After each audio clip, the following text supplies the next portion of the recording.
pertama, teman-teman semuanya berjalan di belakang saya ya. Di belakang saya nanti ikutin arahan dari saya. Terus yang kedua, nanti kan kita naik turun tangga. Semuanya harus pelan-pelan, jangan ada yang dorong-dorongan atau tarik-tarikan teman-temannya ya. Dan yang ketiga, kalau bapak gurunya memberikan arahan atau memberikan perintah, nanti sama teman-teman diikuti ya perintahnya. Siap nanti ya. Nah sekarang teman-teman lihat depan. Di depan kita di sini ada sebuah alat namanya tangible interactive. Nah melalui alat dan melalui kartu ini kita akan mengenal tokoh-tokoh penting di dunia ya, yaitu para ilmuwan. Nah ini ada warna hijau, merah, dan biru. Kita mau mulai dari warna apa? Warna merah. Kalau merah ini ada ilmuwan Indonesia. Teman-teman lihat depan ya.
Ya, jadi tadi ada penjelasan tentang ilmuwan Indonesia. Siapa namanya?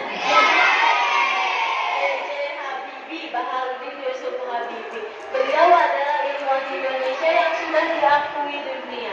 Berkat karyanya yang berhasil menciptakan apa? Pesawat pertama di Indonesia. Ada yang tahu nggak nama pesawatnya apa? Nama pesawatnya itu N250 Gatot Kaca. Apa tadi nama pesawatnya? N250 Gatot Kaca ya. Nah, namun pesawat tersebut saat ini sudah tidak difungsikan dan diabadikan atau disimpan di Museum TNI AU yang ada di Yogyakarta ya. Nah, selain seorang ilmuwan, B.J. Habibie juga pernah menjabat sebagai apa? Presiden Indonesia yang berapa? Ketiga, betul ya. Nah, kita lanjut lagi ya. Ini ada kartu warna hijau dan biru. Kita mau warna apa? Oke, kita lihat di sini kartu warna biru. Ini ada Thomas Alva Edison. Nah, Thomas Alva Edison adalah ilmuwan yang lahir pada 11 Februari tahun 1847 di Milan, Ohio, Amerika Serikat. Ya. Nah, Thomas Alva Edison itu juga ilmuwan yang menemukan sekitar 3.000 temuan ya, lalu mematenkannya 1.900 gitu. Nah, ini salah satu benda yang diciptakan oleh Thomas Alva Edison pada tahun 1877. Namanya fonograf. Alat ini biasa digunakan untuk merekam suara ya. Namanya fonograf. Nah, terus ini yang kedua ada benda yang diciptakan oleh Thomas Alva Edison namanya kinetoskop. Diciptakan pada tahun yang sama ya. Nah, kinetoskop itu alat yang biasa digunakan oleh bioskop. Kalau sekarang itu proyektor, tahu nggak? Di fokus kalau di sekolah suka belajar pakai proyektor. Nah, kalau dulu itu kinetoskop. Nah, terus ini adalah salah satu temuan yang paling terkenal, yaitu dengan menciptakan lampu oleh Thomas Alva Edison. Nah, lalu pada tanggal 19 Oktober tahun 1879, Thomas Alva Edison berhasil menyalakan lampu yang hanya bertahan selama 40 jam, kurang dari 2 hari. Ya. Nah, terus pada tahun 1882, Thomas Alva Edison berhasil menciptakan lampu dengan sempurna. Lampu-lampu itu diterapkan di kota New York, ya, di sekitar jalanan New York. Sejak saat itu jalanan di kota New York menjadi lebih terang. Ya. Nah, jadi tadi Thomas Edison ilmuwan yang menciptakan apa? Lampu, betul. Sekarang kita langsung saja ya lanjut ke kartu warna hijau. Ini ada ilmuwan Islam.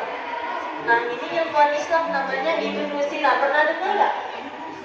Ibnu Sina adalah ilmuwan Islam yang lahir pada 980 Masehi di Uzbekistan. Kalau sekarang menjadi wilayah negara Iran ya, masuk wilayah negara Iran. Nah, Ibnu Sina itu ilmuwan Islam pertama yang membawa perubahan besar bagi dunia. Nah, beliau sangat dihormati di wilayah negara barat dan juga di timur. Ibnu Sina itu berkontribusi di bidang matematika, fisika, kimia, dan yang paling penting di bidang kedokteran. Nah, ini adalah salah satu buku yang diciptakan oleh Ibnu Sina, yaitu Al-Qanun fi Al-Tib, yang menjelaskan tentang ilmu-ilmu kedokteran yang sampai sekarang masih digunakan ya. Nah, sehingga Ibnu Sina itu dijuluki sebagai Father of Doctor atau Bapak Kedokteran Dunia.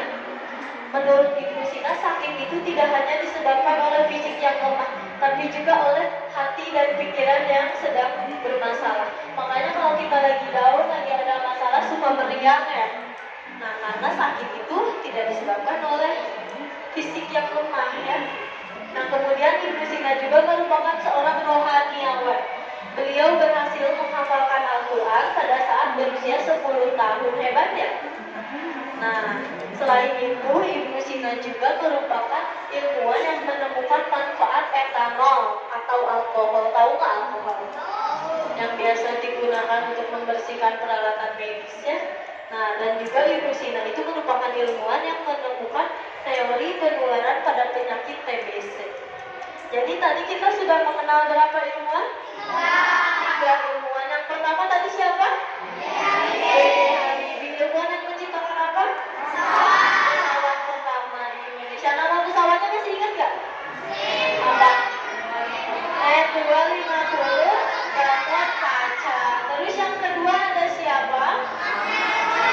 Thomas Alva Edison. Ilmuwan yang menciptakan apa? Lampu. Yang ketiga ada siapa? Ibnu Sina. Ibnu Sina itu dijuluki sebagai Bapak Kedokteran Dunia ya. Nah, sekarang teman-teman semuanya boleh berdiri lagi yuk. Yuk berdiri lagi, balik badan, kita turun ke bawah ya. Nah, terus karena kita turun ke bawah ya.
Wajib dari mana coba? Dari Cililin. Kalau dari Garut boleh. Ali agam yang bentuknya seperti cincin, ya seperti donat. Oke lagi coba. Burayo kan? Burayo. Awu.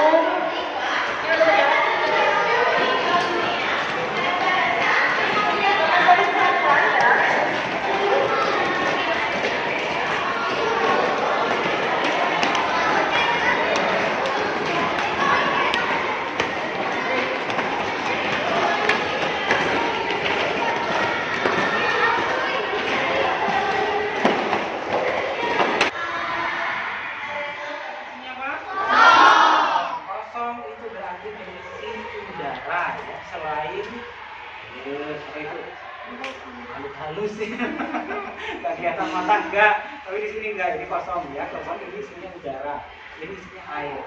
Air dan udara itu dua-duanya bisa mengalir, ya, ingat. Bagaimana mengalirnya udara? Jadi kalau di luar ada angin itu namanya udara yang mengalir. Nah, di dalam ilmu alam zat alir disebut fluida. Nah ini udara juga mengalir, air juga mengalir. Cuma beda bentuk aja. Yang satu cair, yang satu gas. Ya bagus. Ya. Jadi udara adalah gas. Nah sekarang gini, kalau ini kita balik, kira-kira si air mau terbang langsung nggak? Nah, kita lihat ya. Ternyata dia bertahap memang. Ini ada udara dari bawah maksa naik ke atas. Masa naik ke atas. Nah udara inilah yang bentuknya gelembung-gelembung. Gelembung itu adalah isinya udara yang terperangkap di air. Jadi kalau adik-adik menyelam di kolam renang, keluar gelembung-gelembung dari hidung sama mulut, itu adalah gas hitam ya. Kalau itu udah berhenti, adik-adik cepat-cepat naik karena bahaya. Berarti adik-adik hampir di sana. Nah, itulah dia ya. Nah ini gini, ini udara dia turunnya bertahap. Karena apa? Masih udara air masih mampu menahan dikit-dikit ya. Sekarang gini, kalau ini saya ganggu dengan cepat ya, coba kita lihat. Oke. Ya jadi pusaran air. Karena apa? Begitu saya ganggu, air yang di bagian tengah itu kecepatannya lebih tinggi daripada air yang di pinggir. Dia balapan mau turun lewat lubang ini. Nah itulah yang menyebabkan pusaran tornado, ya pusaran. Ini makanya ini juga sering terjadi di alam, seperti di apa? Di sungai, ya di laut. Kalau ada yang menjumpai ini lagi berenang, jangan coba-coba ngedeketin, ya. Kita nanti bisa tertarik di area itu, di area yang bayangkan coba sama adik ya. Bayangkan kalau kita ada di situ, ya, kalau kita ada di situ, kita nggak bisa mau naik, ya, karena apa? Dia kecepatannya tinggi, energinya juga besar. Makanya orang sering ada kisah orang ke bawah harus air yang berpusat dan nggak selamat rata-rata ya. Karena apa? Kehabisan napas kitanya, kehabisan napas. Jadi disitulah kemampuan alam ya di antaranya. Oke, satu lagi. Ini warna apa? Ini warna apa? Perhatikan baik-baik sama adik-adik. Garis yang di atas dengan yang di bawah panjang mana? Bagus ya, panjang atas ya. Ini tidak sama bentuknya. Ini yang lebih pendek daripada yang atas. Sekarang gini. Panjang mana biru sama merah? Biru. Oke. Sekarang panjang mana biru sama merah? Merah. Yang benar yang mana jadinya? Merah. Ya. Ini dulu ini. Saya balik di depan adik-adik ya. Panjang mana? Biru. Sekali lagi, panjang mana? Merah. Kan? Kalau saya tanya, saya juga gitu. Kalau pertama saya ditanya, wah iya. Pokoknya yang di bawah yang lebih panjang. Ya, pasti kita buktikan sama-sama ya. 1, 2, 3. Ternyata mereka sama. Ya. Jadi ini, kalau tadi ada yang saya tanya begini, fokusnya selalu membandingkan yang bawah dengan yang bagian atas ini. Tadi kan kita udah tahu, yang atas lebih panjang, ya kan? Daripada yang bawah, ya. Padahal mereka sama. Ya. Nah, ini kalau dibalik tuh, dibalik begini walaupun udah disamain, kesannya tetap. Bukan yang bawah yang lebih panjang, kesan. Padahal mereka sesungguhnya sama. Nah, dan terbentuk dari uap air yang naik ke atas, seperti air laut. Nah, jadi saat uap air akan naik ke atas sampai ke suhu yang lebih rendah ya. Nah, lalu uap air itu akan mengalami proses pengumpulan, ya, proses pembentukan. Nah, lalu setelah di atas atmosfer itu akan berubah menjadi tetes air yang kalau kita lihat dari bawah itu sebagai awan ya. Jadi dari uap air berubah menjadi tetes air. Nah, namanya itu proses kondensasi. Kalau ada sinar matahari, kita sering lihat awan bergerak ya. Nah, hal tersebut terjadi karena awan atau tetes air terkena sinar matahari yang panas. Kalau tidak ada sinar matahari, suhunya itu akan tetap ya. Nah, lalu akan turun ke bawah. Awan itu akan turun ke bawah sebagai tetes air ya, karena pengaruh gaya gravitasi. Dan kita menggunakannya sebagai hujan. Teman-teman mau difoto di sini, mau masuk? Kalau mau boleh ya. Ayo, coba masuk. Nanti kita foto di sini ya. Dengan bapak gurunya kalau mau ikut di foto sangat besar. Nah, tornado api itu pernah terjadi di Amerika Serikat di California. Sedangkan salah satu peristiwa tornado api terdahsyat itu pernah terjadi di Bangladesh dengan jumlah korban jiwa lebih dari 1.300 orang kehilangan nyawa. Kalau di Indonesia memungkinkan nggak terjadinya tornado api? Enggak ya, karena di Indonesia tidak ada angin tornado. Berbeda dengan negara-negara lain yang sering dilanda badai angin, seperti di Amerika, di India, di Bangladesh, ya, dan sebagainya. Nah, itu tadi sekilas penjelasan tentang apa? Tornado api. Sekarang kita lanjut lagi membuat letusan gunung ya. Teman-teman mau pernah praktek ya membuat letusan gunung? Sebelum kita praktek, kakak mau nanya dulu. Teman-teman tahu nggak kenapa gunung dapat meletus?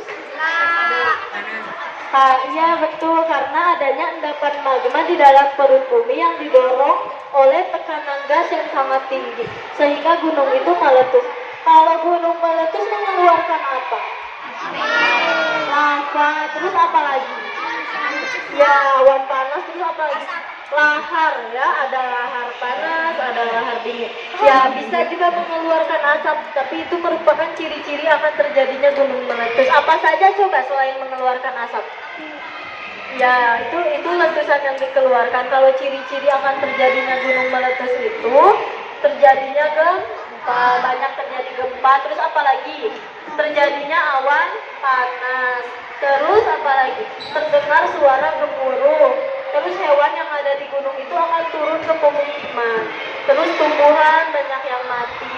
Sungai dan mata air akan mengering ya. Nah, itu merupakan beberapa ciri-ciri akan terjadinya gunung meletus. Setelah meletus itu ada dampaknya. Ada dampak positif atau dampak baik, ada juga dampak negatif atau dampak buruk. Kalau dampak positifnya apa? Tanah menjadi subur ya, jadi kesuburan tanah di sekitar gunung akan meningkat karena adanya endapan abu vulkanik. Tapi dampak buruknya lebih banyak, apa aja coba? Ya, terjadi kerusakan seperti kerusakan bumi, bangunan, banyak rumah, sekolah, gedung akan hancur. Banyak orang kehilangan nyawa, kehilangan tempat tinggal. Sungai, mata air akan tercemar. Sistem pernafasan dan penglihatan kita akan terganggu. Nah, itu merupakan dampak dari peristiwa gunung meletus. Sekarang kita lanjut saja ya. Kita langsung membuat letusan gunung Merapi menggunakan apa ini? Baking soda, betul. Kita masukkan 2 sendok. Nah, terus untuk pereaksinya kita kasih apa ini? Ini cuka yang sudah dicampurkan dengan deterjen dan pewarna makanan kita masukkan ya. Nah, ini akan mengeluarkan busa yang mengandung karbon dioksida ya. Nah, karena cuka itu sifatnya asam dan baking soda itu sifatnya alkali, sehingga apabila disatukan akan menghasilkan gas apa tadi? Karbon dioksida ya. Nah, itu tadi merupakan sekilas penjelasan tentang peristiwa gunung meletus. Nanti teman-teman bisa praktek ya membuat letusan gunung seperti ini menggunakan suka dan baking soda. Sekarang kita sambil jalan, kita lanjut lagi. Tidak. Kita lanjut saja langsung ke akuarium. Teman-teman pernah ke laut nggak? Laut pantai. Karena kalau lagi di pantai, semua nggak banyak hutan di pesisir pantai. Nah itu namanya hutan mangrove. Apa namanya? Hutan mangrove. Apa? Hutan mangrove. Nah jadi tanaman ini ditambah sebagai hutan mangrove dan berubah ini ditambah sebagai lomba. Jadi hutan mangrove itu adalah hutan yang didominasi atau kebanyakannya itu ditumbuhi oleh tanaman bakau ya. Nah tahu kalau fungsi hutan mangrove itu apa? Fungsi hutan mangrove itu untuk menjaga kualitas oksigen atau udara yang kita hirup agar tetap sehat dan bersih. Terus hutan mangrove juga dapat menjaga global warming, tahu global warming? Pemanasan global. Terus hutan mangrove juga dapat menjaga keseimbangan iklim di Indonesia. Terus hutan mangrove juga dapat memberikan habitat atau tempat tinggal hewan-hewan kecil di laut seperti apa saja? Ikan, apalagi lobster, udang, apalagi seperti juga masih banyak ya yang harus hidup. Dan namun hutan mangrove juga dapat menjadi sumber bahan pangan bagi kebutuhan manusia. Teman-teman bisa nebak nggak hutan mangrove terluas di dunia ada di mana? Di Indonesia. Jadi Indonesia itu menjadi salah satu negara yang memiliki hutan mangrove terluas dengan luas hutan mencapai lebih dari 3 juta hektar. Sebagian besarnya itu berada di Papua. Dengan luas hutan lebih dari 1,6 juta hektar. Jadi tadi sekilas penjelasan tentang hutan mangrove atau hutan bakau ya. Sekarang teman-teman sini dulu. Kita siap-siap naik ke atas ya. Tapi coba garis yang rapi ya. Garis yang rapi biar tidak berhubungan dengan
Siapkan logonya.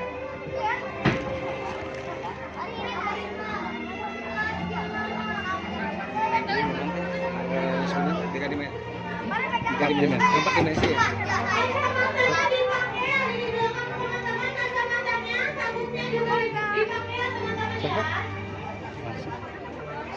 Sambil kali. Berupa kacamata gitu.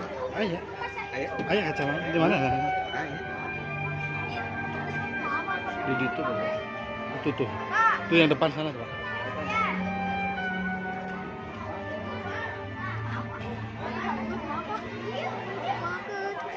Sok, iya teh. Saya masuk we. Sangkutkeun we teh.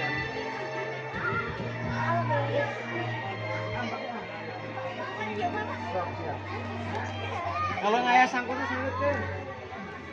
Pak, pada dia, Pak. Sama. Orang payung enggak? Apa di payung?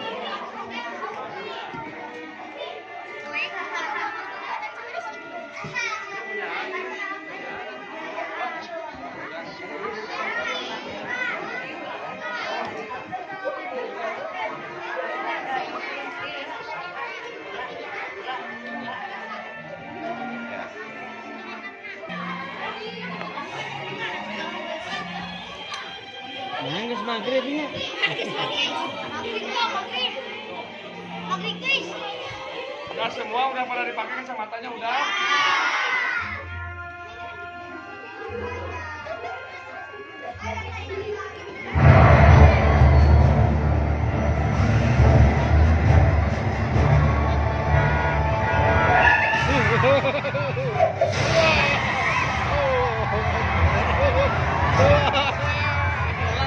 Jalan.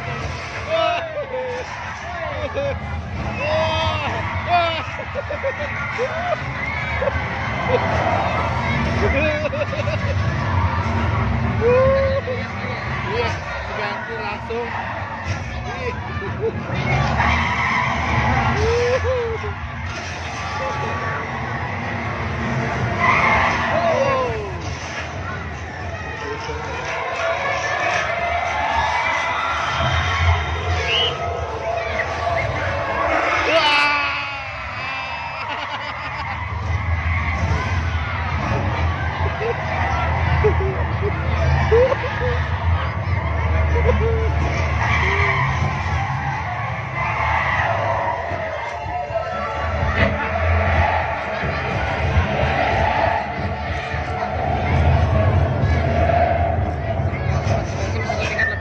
Iya, Canggihnya. seperti nyata.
Budak kamu juga namanya. Iya.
Dia memerhati jantung juga ya. Iya.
Woo!